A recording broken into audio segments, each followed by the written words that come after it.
Hello दोस्तों, welcome to unique learning centre. आज का चैप्टर है थ्योरी ऑफ कॉन्टिनेंटल ड्रिफ्ट।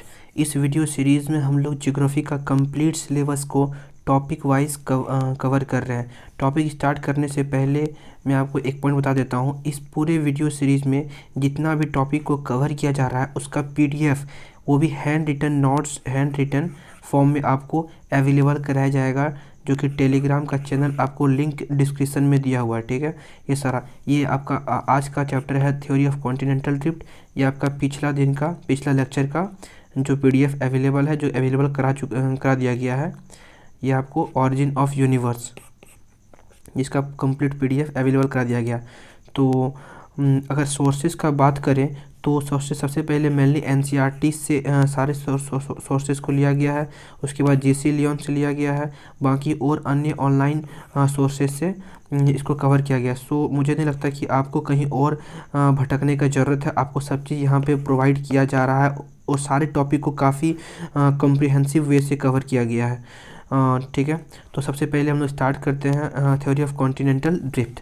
अगर हम लोग theory of continental drift starting करते हैं, अगर हम लोग यहाँ पे देखते हैं जितना भी हम लोग कॉन्टिनेंट्स अभी देखते हैं, ठीक है ना, ह्यूमन एग्जिस्टेंस जब से ह्यूमन का एग्जिस्टेंस हुआ है तब से हम कॉन्टिनेंट्स को अगर देखें तो लगता है कि अभी का जैसे शेप है, पोजीशन है, उसी तरह ही है। लेकिन ऐसा नहीं है। हमारा जो कॉन्टिनेंट्स है वो स्टार्टिंग में जो था वो मोबाइल था, मतलब वो मूव भी किया, कोलाइड भी हुआ, मर्ज भी हुआ। ठीक है, हम लोग आगे देखेंगे किस तरह मोबाइल हुआ, किस तरह कोलाइड हुआ, किस तरह मर्ज हुआ। ठीक है, अगर स्टार्टिंग का बात करें, स्टार्टिंग मतलब कितना 3 billion years ago, 3 billion years ago जब हमारा अर्थ जो है वो सॉलिडिफाई हो रहा था। ठीक है ना, क्योंकि सबसे पहले हमको यहाँ पे जब ऑरिजिन ऑफ यूनिवर्स में देखे तो उसमें पता चला कि जो अर्थ का जो फॉर्मेशन हुआ उस समय जो था वो पूरा प्लाज्मा के स्टेज में था। फिर इसका स्टेट इसका चेंज होता गया। तो यहाँ पे जब देखें हम लोग सियाल का फॉर्मेशन, सियाल क्या है, एक लैंडफॉर्म है। ये पूरा अर्थ है, ये पूरा आप देख रहे हैं यहाँ पे अर्थ है, ये सियाल है। ठीक है, और ये सीमा है। सीमा जो होगा आपका जो होगा ओशन है, मतलब पैंथलासा, इसको पैंथलासा भी बोलते हैं। और जो सियाल होगा उसको पेंजिया भी कहते हैं, जो लैंड फॉर्म है। ठीक है, और ये पूरा वाटर बॉडीज है। ठीक है, ये चीज़ यहाँ पे ये स्टार्टिंग में हुआ था, स्टार्टिंग में जिस था। अब यही जो यहाँ पे सियाल है यही डिसइंटीग्रेट होके हमारा जो अभी का जो वर्ल्ड है, वर्ल्ड मैप उस तरह का तैयार हुआ। यहाँ पे देखते हैं ये चीज़, ये जो आप अभी देखें, ये जो पूरा आपका जो अभी ये वर्ल्ड है, ये जो पूरा सिर्फ एक जो सियाल था उसी सियाल से डिसइंटीग्रेट होकर जो अभी हमारा प्रेजेंट वर्ल्ड जो है वो पूरी तरह भी बन के तैयार हुआ। ठीक है, तो हम लोग स्टार्टिंग से यहाँ पे देखते हैं। चलिए स्टार्ट करते हैं। यहाँ पे ये है। तो सबसे पहले इससे रिलेटेड इसको लेके कॉन्टिनेंटल ड्रिफ्ट को लेके कई सारे ज्योग्राफर ने अपना अपना हाइपोथेसिस दिया। तो सबसे पहले हम यहाँ पे देखेंगे एफ.बी. टेलर। ठीक है ना, एफ.बी.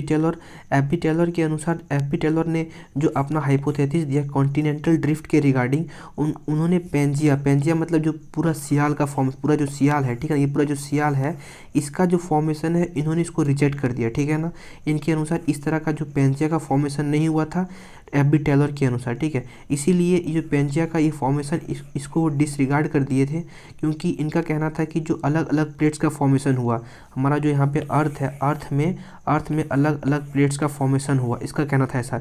मतलब ये पेंजिया का फॉर्मेशन को रिजेक्ट किए थे। इसीलिए इनका जो अटेंशन था वो बहुत स्कैंड था, इसका बहुत ही कम इसको अटेंशन मिला। अगर दूसरा बात करें हमको एल्फ्रेड वेगनर, बस इसको हमको जानना है, जिसका एकदम से इसका वाइडली एक्सेप्टेड थ्योरी है वेगनर का। ठीक है ना, एल्फ्रेड वेगनर का, जो कि जर्मन थे। सबसे पहले 1915 में इन्होंने एक डिटेल्ड कॉन्टिनेंटल ड्रिफ्ट के बारे में बताया। एल्फ्रेड वेगनर के अनुसार जो है जो 250 से 220 मिलियन ईयर्स एगो, मतलब जो कार्बोनीफेरस पीरियड में कॉन्टिनेंटल ड्रिफ्ट स्टार्ट हुआ। ठीक है, सबसे पहले इनके अनुसार जो है कि जो अर्थ है, सियाल एक पेंजिया का फॉर्म में था, मतलब एक लैंडफॉर्म था। सियाल जो है एक लैंडफॉर्म था, बस वही डिसइंटीग्रेट हुआ, पेंजिया के फॉर्म में था। तो उन्होंने कॉन्टिनेंटल ड्रिफ्ट को स्टेज में बताया। ठीक है ना, कितने सारे 5 स्टेज में बताया, जो कि हम 5 स्टेज में टूटकर हमारा जो प्रेजेंट मैप है वो अभी तैयार हुआ। तो सबसे पहले इसे डिसइंटीग्रेशन हम लोग पढ़ेंगे पेंजिया का स्टेज में। ठीक है, अच्छा, तो यहाँ पे एक चीज़ भी देख लेना है कि एक ही पूरा जितना भी लैंडफॉर्म है सब में हमको मूवमेंट देखने मिला, लेकिन एक ऐसा लैंडफॉर्म है उसमें मूवमेंट हमको देखने को नहीं मिला, वो हमको याद रखना यूरेशिया, ठीक है ना। यूरेशिया में किसी भी तरह का मूवमेंट देखने को नहीं मिला, जो अभी है वो पहले से उसी तरह था, वहीं उसी जगह पोजीशन में अवेलेबल है। तो ये याद रखना है पीटी के लिए, ठीक है। तो अब हम लोग देखेंगे वैगनार्स का एजम्पशन। जैसे कि मैंने पहले बताया यहाँ पे कि जो पहले यहाँ पे एक सियाल है, फिर ये सीमा है, ठीक है। अब इसी से डिसइंटीग्रेट होना स्टार्ट हुआ स्टेजेस में।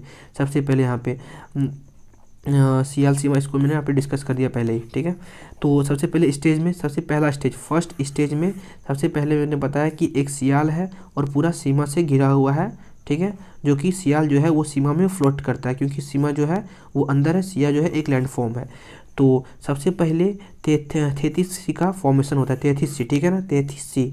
तो ये कब होता है? 250 से 200 मिलियन ईयर्स एगो, 250 से 220 मिलियन ईयर्स में क्या होता है, एक जियो सिंक्लाइन का फॉर्मेशन होता है ये सियाल के बीच में, ठीक है ना। जियो सिंक्लाइन की कुछ नहीं, एक डिप्रेशन है। डिप्रेशन मतलब एक गड्ढा है, ठीक है। जिस गड्ढा एक डिप्रेशन बनने के कारण उसमें जो सेडिमेंट्स और वाटर जो फिल हो जाता है उसमें जियो सिंक्लाइन बनता है, ठीक है। तो जो सियाल, यहाँ पे देखिए मैंने यहाँ पे एक ग्राफ ड्रॉ किया है, इससे आपको क्लैरिटी हो जाएगा। तो ये पूरा सियाल है, ये पूरा आपका सियाल है। तो सियाल में ये आपको ये जो क्रैक दिख रहा है, ये आपको जो यहाँ पे इसका साइड व्यू है, इसका टॉप व्यू है। कभी भी एग्जाम में आपको दोनों व्यू दिखाना है, ठीक है, साइड व्यू भी टॉप व्यू भी।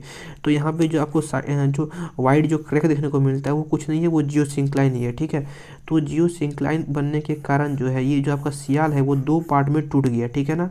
दो पार्ट में, इसको हम लोग एक बोलेंगे अंगारा लैंड, एक बोलेंगे गोंडवाना लैंड, ठीक है। अंगारा लैंड और गोंडवाना लैंड। अब देखेंगे धीरे धीरे हम लोग का प्रेजेंट मैप किस तरह प्राप्त होगा। जो अंगारा लैंड है वो अंगारा लैंड ही जितना है, ये सारा चीज़ एशिया हो गया, यूरोप हो गया, नॉर्थ अमेरिका हो गया, ग्रीनलैंड हो गया, ये सारा चीज़ है। और गोंडवाना लैंड हो गया वो साउथ अमेरिका हो गया, अफ्रीका होगा, ऑस्ट्रेलिया होगा, अंटार्कटिका हो गया, और जितना भी इंडियन सब कॉन्टिनेंट है, ठीक है ना, बांग्लादेश, इंडिया, नेपाल, पाकिस्तान जितना भी है वो इंडियन सब कॉन्टिनेंट, ये है गोंडवाना का पार्ट। ये हुआ स्टेज 1, और यहाँ पे ये 33C का फॉर्मेशन होता है, ठीक है। ये स्टेज 1 का काम है। अब स्टेज टू में क्या होता है? स्टेज 2 में ये इसका टाइम पीरियड देखेंगे तो 180 से 150 मिलियन ईयर्स एगो का बात है।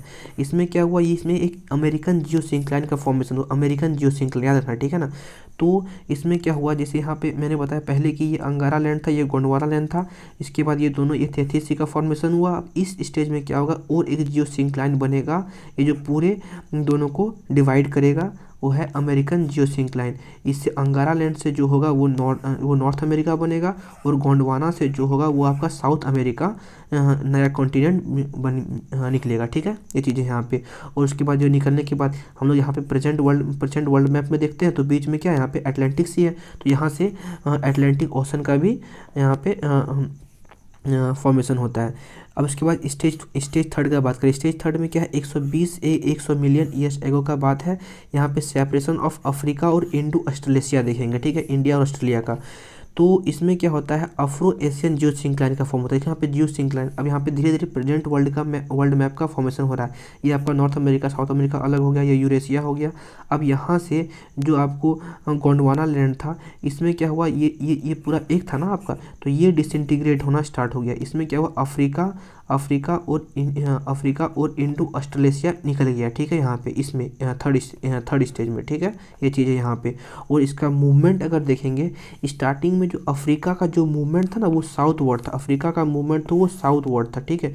लेकिन बाद में क्या हुआ, उसका जो मूवमेंट हो गया वो नॉर्थ ईस्ट, मतलब नॉर्थ ईस्ट ऐसे नॉर्थ ईस्ट देखने को मिला, और जाके ये यूरेशिया में जाके यहाँ पे अंगारा लैंड से टकरा गया, इस्तमुस ऑफ सुएज में जाकर टकरा गया, ठीक है। ये चीज़ यहाँ पे।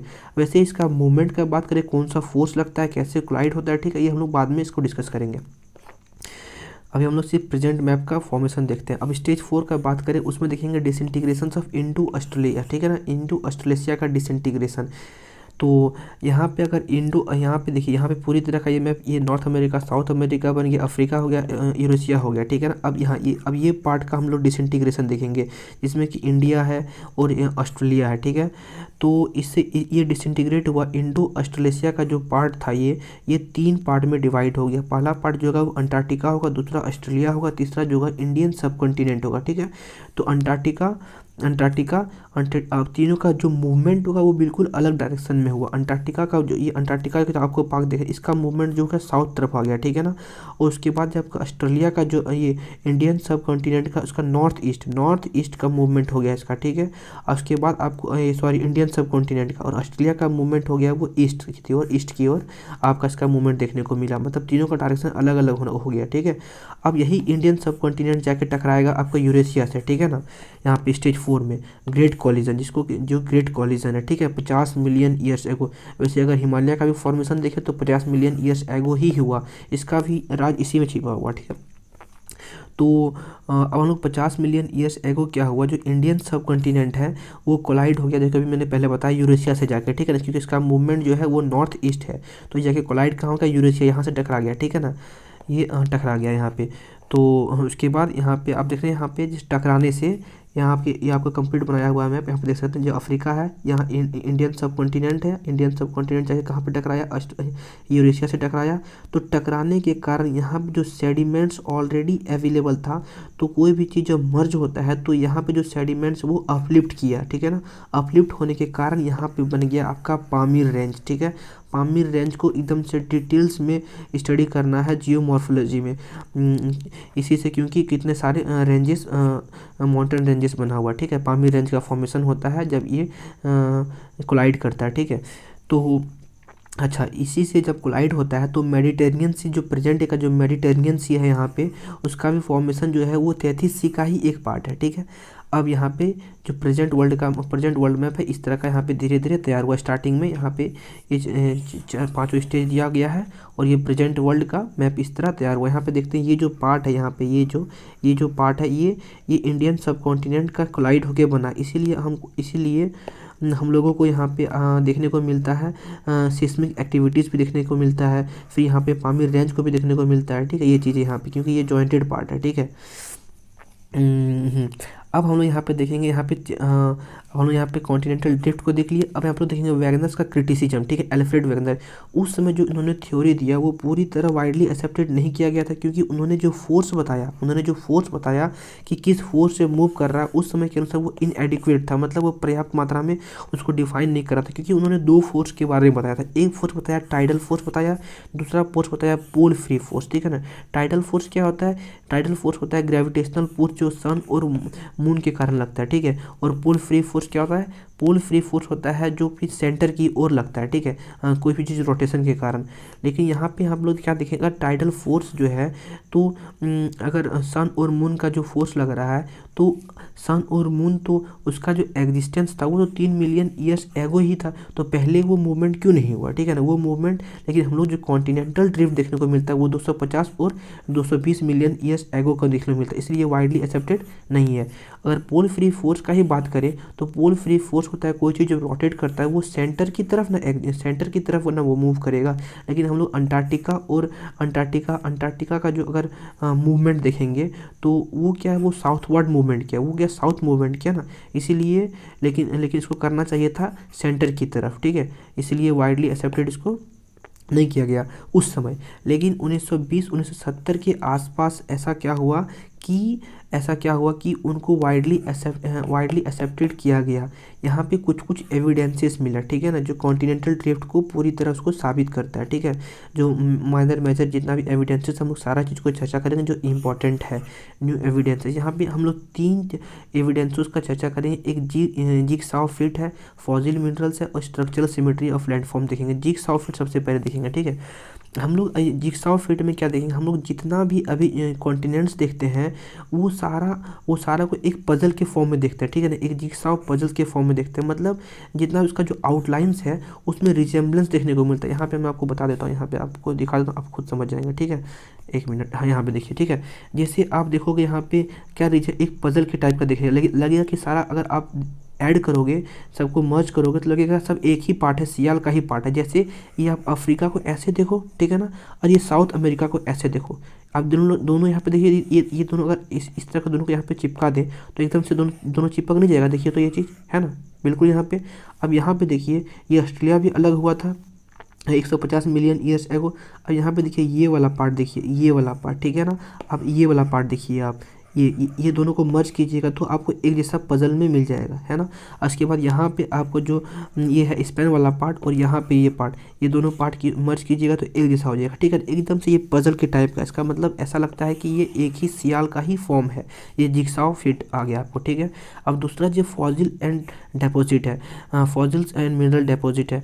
अगर गोल्ड डिपॉजिट का बात करें तो कॉन्गो रिवर और ब्राज़ीलियन, यहाँ पे मैं आपको बता देता हूँ, जो कॉन्गो है, यहाँ पे जो कॉन्गो में यहाँ पे जो गोल्ड डिपॉजिट पाया गया ना और यहाँ पे जो गोल्ड डिपॉजिट पाया गया, दोनों का जो फीचर्स है, दोनों का जो गोल्ड डिपॉजिट का एक ही तरह का गोल्ड डिपॉजिट पाया गया, ठीक है। ऐसा कब होगा?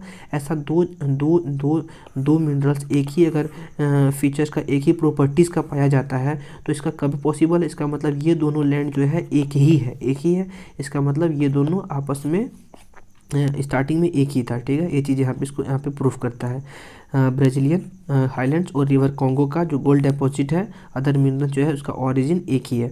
उसके बाद अगर फॉसिल का जो टायरानोसोरस, एक डायनासोरस है, उसी का एक प्रजाति है, ठीक है ना, टायरानोसोरस रेक्स, ठीक है। इसका फॉसिल जो है वो नॉर्थ ऑस्ट्रेलिया और साउथ इंडिया में जो पाया गया, दोनों का फॉसिल बिल्कुल सेम ही पाया गया। तो ऐसा दोनों का फॉसिल सेम कब पाया जाएगा? जब वो एक ही जगह दोनों जो स्थान है वो एक ही जगह हो, ठीक है। अब यहाँ पे बात करते हैं natural symmetry of landform. Natural symmetry देखेंगे, जैसे पायरेनीज और एप्लेचियंस, मैंने यहाँ पे पहले बता दिया यहाँ पे, ठीक है ना। जो ये पायरेनीज पार्ट होता है, जो ये यहाँ पे पोर्तुगल जो स्पेन वाला पार्ट है ये वाला, ठीक है ना, और यहाँ पे जो एप्लेचियंस वाला पार्ट है, तो ये सारा जो एक ही, इसको मर्ज करने के बाद ये पूरा एक ही पार्ट देखने को मिलेगा आपको, ठीक है। ये सारा चीज़ यहाँ पे, इसके बाद ये जितना भी ये तीनों प्रूफ, ये तीनों बताता है कि Iberian peninsula is align into the gulf of Mexico, ये पूरी तरह वो उसमें अलाइन हो जाता है। तो इस तीनों एविडेंसेस को देखने के बाद पता चलता है कि ये हम लोग का पूरा जो है वो एविडेंस कॉन्टिनेंटल ड्रिफ्ट को उसको साबित करता है। अगला चीज़ है यहाँ पे जो कंप्लीट ये दो थ्योरीज है यहाँ पे जो कॉन्टिनेंटल ड्रिफ्ट को पूरी तरह वो साबित करता है, ठीक है। एक है आपको थ्योरी ऑफ प्लेट टेक्टोनिक्स, एक है थ्योरी ऑफ कन्वेक्शन करंट, ठीक है। इसको हम लोग नेक्स्ट वीडियो में देखते हैं, ठीक है। तो आज आपको कुछ सीखने को मिलता है तो आप चैनल को आप सब्सक्राइब कीजिए और इसका जो टेलीग्राम का जो लिंक है वो डिस्क्रिप्शन में दिया गया, आप PDF वहाँ से डाउनलोड कर सकते हैं, ठीक है। तो आज के लिए यहीं पे आपको धन्यवाद।